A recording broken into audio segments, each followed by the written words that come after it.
আল্লাহ পাক কালামুল্লাহ শরীফ কোরআন শরীফের ভিতরে আল্লাহ পাক আমাদেরকে জানিয়েছেন, ইয়া আইয়ুহাল্লাযীনা আমানু তুবু ইলাল্লাহি তাওবাতান নাসুহা।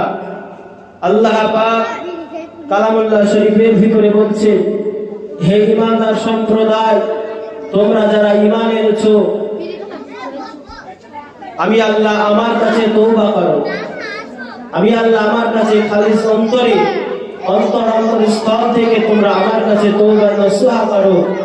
আমি আল্লাহ পাক আল্লাহ তাআলা যদি তোমরা আমার কাছে তওবা নসুহা করো, আমি আল্লাহ তোমাদের সারা জীবনের খারাপিকে, সারা জীবনের খারাপ কর্মকে, গুনাহের সমস্ত কাজ কর্মগুলোকে আমি আল্লাহ পাক আল্লাহ তাআলা ক্ষমা করে দেব। বলুন সুবহানাল্লাহ।